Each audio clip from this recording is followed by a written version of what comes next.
10 మందికి అన్నం పెట్టాలన్న ఆలోచన అందరికీ రాదు. ఆకలి బాధ, అన్నం విలువ తెలిసిన వాళ్ళకే అది సాధ్యం. అలాంటి మంచి ఆలోచన దృక్పథం కలిగిన గొప్ప నాయకుడు కంది శ్రీనివాసరెడ్డి. దాదాపు 3 ఏళ్ల క్రితం ఆదిలాబాద్ గడ్డపై నిత్యాన్నదానాన్ని కార్యక్రమానికి శ్రీకారం చుట్టి దాన్ని నిర్విఘ్నంగా కొనసాగిస్తున్నారు. పట్టణంలోని తన క్యాంపు కార్యాలయం ప్రజాసేవ భవన్ వద్ద ప్రతిరోజు వందలాది మంది ఆకలి తీర్చుతూ తన గొప్ప మనసును చాటుకుంటున్నారు. అయితే ఇటీవల లోక్సభ ఎన్నికల నేపథ్యంలో విధించిన కోడ్ కారణంగా నిత్యాన్నదానం కొద్ది రోజులు నిలిచిపోయింది, బ్రేక్ పడింది. ఇటీవల కోడ్ ఎత్తేగా తిరిగి మళ్లీ ప్రారంభించారు కంది శ్రీనివాసరెడ్డి. తన ఫౌండేషన్ ద్వారా ప్రతిరోజు వందలాది మందికి భోజనం పెడుతూ అందరి ఆదరాభిమానాలు అందుకుంటున్నారు. అక్కడి భోజనం చేసిన వాళ్ళంతా అన్నదాత సుఖీభవ అంటూ కంది శ్రీనివాసరెడ్డిని తమ నిండు మనసుతో దీవిస్తున్నారు.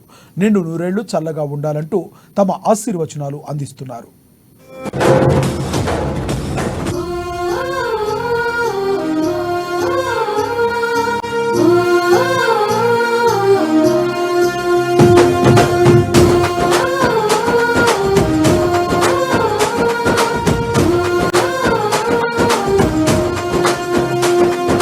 పేదల గడపన పొద్దునువై వెలుగులు పంచుతవో, ఆకలి కడుపుకు మెతుకునువై ఆకలి తీర్చుతవో, పోరాటాల జెండనువై సమరం నడుపుతవో, ఆయం అంటే ఆ క్షణమే అన్నై కదులుతవో, బిగిసిన పిడికిలి నువ్వై ముందుకు దూకావు, ఆదిలాబాద్ క్షేమంపై అడుగులు వేశావు, కాంగ్రెస్ జెండా పట్టి కథన రంగం తొక్కినవు,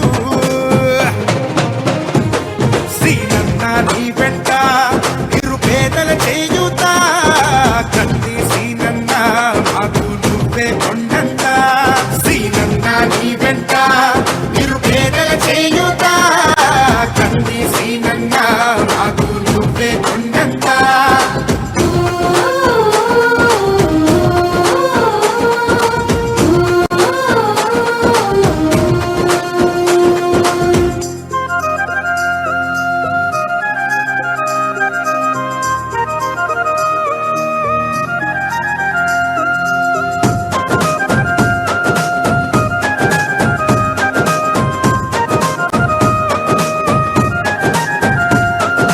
పోరాటానికి పొలికే కై పిడికిలి ఎత్తినవు, పేదల బ్రతుకుల మార్చుటకై పయనం గట్టినవు, పోరాటానికి పొలికే కై పిడికిలి ఎత్తినవు, పేదల బ్రతుకులు